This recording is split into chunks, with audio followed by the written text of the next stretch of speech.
አሰላሙ አለይኩም ወራህመቱላሂ ወበረካቱ። ውድና የተከበራችሁ የጨረቃ ሚዲያ ተከታታዮች እንዴት ናችሁ? ደህና ናችሁ? አልሐምዱሊላህ ደህና ነኝ። ጠር ያለች መልእክት ላስተላልፍላችሁ ማለት ነው። እውነተኛ ነገር ነው እኔ የምነግራችሁ ማለት ነው። አጣርቼ ነው። ሰሞኑን በሳዑዲ አረቢያ ለምንኖረው ስለ ኢቃማ ጉዳይ እየተወራ ነው ያለው። ምህረት አዋጅ ወጥቷል እየተባለ ማለት ነው። እንዳትበሉ እህቶቼ፣ ይሄ ምህረት አዋጅ የወጣው ለማን ነው የሚለውን መጣራት አለባችሁ። ማንም ዝም ብሎ መጥቶ እንደዚህ ላላችሁ ሁሉ አትመኑ ማለት ነው። ይሄ ምህረት አዋጅ የመጣው ለየትኛው ሰው ነው? እንዴት ነው ለመጣ ሰው ነው ወደሚለው ስነግራችሁ፣ ይሄ ምህረት አዋጅ ለሳዑዲ አረቢያ የመጣው ለእንደኛ አይነት ማለት ነው። በጠለብ መጥተው ተጠለብ ቤት የጠፉ እነዛ ጠለብ ያሉባቸው አረቦች ኢቃማ ሰርተውላቸው ግን ደግሞ ኢቃማ ሰርተውላቸው የጠፉት ማለት ነው። አሁን እነዚህ ማውጣት ይችላሉ። ምክንያቱም ኢቃማቸው ዛረቦች ጋር ስለሆነ ተዛ ኮድ ያስልከው ተዚህ ፓስፖርት አውጥተው አሳድሰው አዲስ ከፊል አውጥተው ተድሮ ተጠለቦቻቸው ታረቦች ኮዱን ተቀብለው ወደ ሌላ ከፊል እንደተናዚል ማድረግ ይችላሉ ማለት ነው። እንዲሁም ደግሞ ኢቃማ ኑሯቸው ኢቃማቸው ለተበላሸ ከከፊሎቻቸው ጋራ በሆነ ባልሆነ ችግር ኢቃማቸው ለተበለቀባቸው እንዲሁም ደግሞ በቃ የተለያየ ነገር በፊት ኢቃማ ላላቸው ማለት ነው። ለነሱም ይሄ አጋጣሚው ለነሱም ጭምር ነው ማለት ነው። ለማይፈቀድላቸው ሰዎች እነማን ናቸው? የማይፈቀድላቸው ሰዎች ደግሞ ከኔ ጀምሮ ለኔም አይሆንም ይሄ ምህረት አዋጅ ማለት ነው። ምክንያቱም እኔ የመጣሁት ለ3 ወር ኮንትራት ነው፣ ከ7 አመት በፊት ማለት ነው። ከ7 አመት በፊት ለ3 ወር ኮንትራት ተፈቅዶ ነበርና የዛኔ ተከፍቶ በጠለብ ነው የመጣ ነው። ጠለብ ይሁን እንጂ የ3 ወር ኮንትራት ነው እና ኢቃማ ራሱ መንግስትም አያቀኝም። አሁን እኔም ማለት ነው አሻራ ሰጥቻለሁ፣ አሻራ ልስጥ እንጂ መንግስት አያቀኝም። ምክንያቱም ኢቃማ አልተሰራልኝም። ዝም ብሎ በህገ ወጥ አይነት ነው የመጣ ነው። ህግ ባልፈቀደው ነገር እንደ ኮንትራቱ ነው፣ የ3 ወር ኮንትራት ማለት ነው የመጣ ነው። የዛኔ እኔ መጥቼ ኢቃማም አላሰራው ምንም አላልኩ። 2 ወር ከምናምን ሰርቼ ጠፋሁኝ። አሁን ያ ለኔ ኢቃማም ስለሌለኝ ምንም እንትን ስለማይለኝ እኔ አሁን ይሄ ምህረት አዋጅ አሁን የወጣው ይሄ ምህረት አዋጅ ለኔ አይሆንም። እንዲሁም ለኔ መሰሎች እኔ የመጣሁ አመት በጣም ብዙ ኢትዮጵያውያን መጥተዋል በኔ መሰል ማለት ነው። አሁን እነሱ ማውጣት አይችሉም እነሱ ማለት ነው። እንዲሁም ደግሞ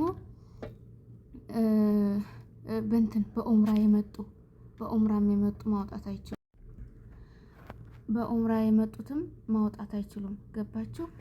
ስለዚህ አሁን በጣም ብዙ ሰዎች ይሄንን እንዲያጋጣሚ ቆጥረውት ሌቦች እንዲያጋጣሚ ይሄንን ቆጥረው ሊበሏችሁ ይችላሉ። እየመጡ ነው እኔ ላሰራላችሁ፣ ፓስፖርታችሁን በሳምንት ላውጣላችሁ፣ ላሳድስላችሁ፣ የፓስፖርት ቁጥር ልስጣችሁ እያሉ ቅድሚያ ክፍያ እያሉ እየተበሉ ነው እህቶቻችን ማለት ነው። ስለዚህ ጥንቃቄ አድርጉ። ገባችሁ? በኮሜንት ምናምን አምናችሁ በውስጥ ለውስጥ አትሄዱ፣ ትበላላችሁ እህቶቼ። ዛሬ ሰው በጣም ሌባ ሆኗል። የሌባ አይነት ደረቅ ነው የሆኑ ማለት ነው። ስለዚህ ይሄንን ስበብ እያደረጉ እኛን ለመብላት ብዙ ሰዎች ስለተነሱ በዚህ ስበብ እንዳትበሉ፣ እኛ እናሰራላችኋለን በቀላል ብር ምናምን እያሉ ብዙ ነገር ሊሏችሁ ይችላሉ። እናንተ ደግሞ የዋህ ስለሆናችሁ ስለሚያውቁ ይበሏችሁ። እናንተ ትሄዳላችሁ፣ ታምናላችሁ። ቅድመ ክፍያ ይሄንን ክፈይና ከዛ ኢቃማት ይከፈልሽ ደግሞ ይሄን ትከፍያለሽ ይላችኋል። ላጥ ያደርጓችሁና ብሎክ ነው የሚያጠጧችሁ ማለት ነው። መልስ የለም ከዛ በኋላ። ስለዚህ ሰውን አትመኑ። ሰው ዝም ብሎ በኮሜንት ስለጣፈ እንዲሁም በውስጥ መጥቶ እኔ ላውጣልሽ ስላለ ብቻ ያ ኢቃማ ይወጣል ማለት አይደለም። ገባችሁ? ስለዚህ ጥንቃቄ አድርጉ። የሚወጣላቸው አሁን ኢቃማ ይሄ አጋጣሚ ተጠቅመው ማውጣት የሚችሉት እነማን ናቸው?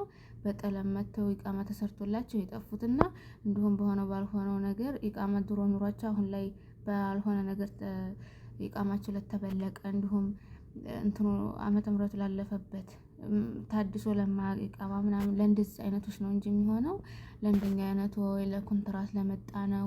እንዲሁም ደግሞ በዛይራ እኔ አሁን እንደ ዛይራና እንደ ኮንትራት ነው የመጣሁት። እንዲሁም ደግሞ በኡምራ የመጡት በባህር የመጡት እነዚህ ማውጣት አይችሉም፣ ይሄን ኢቃማ ማለት ነው። ስለዚህ ጥንቃቄ አድርጉ፣ ጓጉታችሁ ብራችሁ እንዳትበሉ። ብዙ ሌባ በዚህ አጋጣሚ አድርጎ ብዙ ሌባ እንትን ብሏል ማለት ነው። አሁን ብዙ ልጅ እየተበሉ ነው ያሉት። ስላየሁኝ ነው ይሄንን ነገር አሁን እኔ ልነግራችሁ የመጣሁት ማለት ነው። እና ጥንቃቄ አድርጉ ልላችሁ ፈልጋለሁኝ። ለኛም ደግሞ ኢንሻአላህ አላህ ቀን ያንጣለን። ለኛ ደግሞ ኢንሻአላህ ዛሬ አንዴው ዘንድሮ ባይ እንኳን ለከርሞ እንኳን ለኛ የሚፈቀድ ያርግልን ያ ረብ፣ እንደ ዱባዎች ማለት ነው። ምህረታው ለኛም በኮንትራት ለመጡት በኡምራ ለመጡት ኢቃማ አውጡ የሚባል ጊዜ ያምጣልንና ኢቃማችንን አውጥተን እንደፈለግን ሀገራችን ሄደን የምንመላለስ፣ ቤተሰብ ቢታመምብን ሄደን የምንጠይቅ፣ ሰርግ ቢኖር ሄደን ሰርጋችንን የምንበላ፣ በቃ ቤተሰብ ሲናፍቅ ሄደን አይተን የምንመለስ፣ በቃ ይሄንን እድል ለኛ የሚያንጣልን ነው የምለው። በቃ ይሄን ነው የምለው።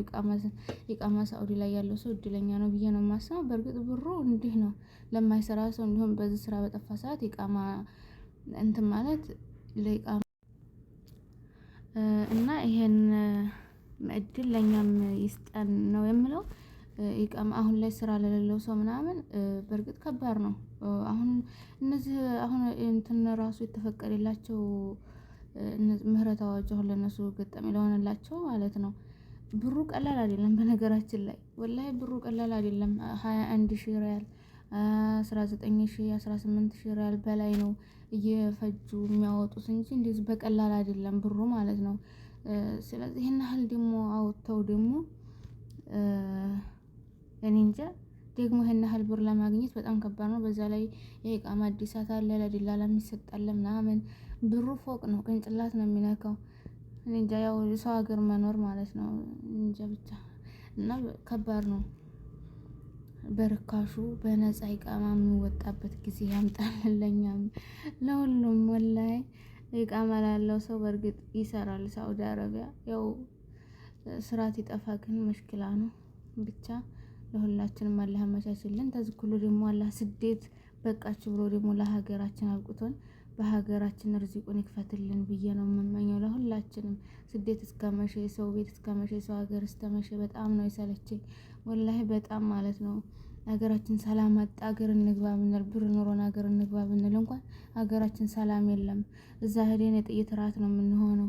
ብቻ መላው ጥፍት አለን። እንደ ሀገራችን አላህ ሰላም ያድርግልን። በቃ ሀገራችን አላህ ሰላም አድርጎልን ለሀገራችን ያብቃን ነው የምለው። ቤተሰቦቻችንንም አላህ ይጠብቅልን፣ የታመሙትንም አላህ ያሸረልን፣ ኑሮንም አላህ ያርክስልን። በቃ ሁሉንም አላህ ያመቻችልና በሀገራችን ላይ የምንኖር ያድርገን ያ ረብ። አላህ አይሸግረውም። የሰው ሀገር እስከመቼ ነው? አሁን ይሄን ኢቃማ ሀገራቸው እንደገቡ አድርገው ነው የቆጠሩ። በጣም ተደስተዋል፣ ግን አላሰቡትም እንጂ ይህን 20,000 ሪያል በኢትዮጵያ ሲመነዘር ነጥብ ይሄዳል፣ በነጥብ የሚቆጠር ይሄዳል ማለት ነው። ግን ማንም አላስተዋለውም ብሩን ማለት ነው፣ ስንት ተለፍቶ እንደሚገኝ የት ሄደው ሊዝናኑበት ነው ኢቃማውን። ብቻ ከባድ ነው ወላሂ ከባድ ነው። ያኔ በቃ አላማቸው ሁሉ በሰው ሀገር ለመኖር ማለት ነው። እንጂ አላህ በቃ በሀገራችን ላይ የምንኖር ያድርገን። እስከመቼ በሰው ሀገር በሀገራችን ላይ የምንኖር ያድርገን። ያለችንን እድሜ በሀገራችን ከቤተሰብ ጋራ ሰርጉንም ደስታውንም በአንድ ሀዘኑንም በአንድ ሆነን የምናሳልፍ ሀገራችን ሰላም ነው።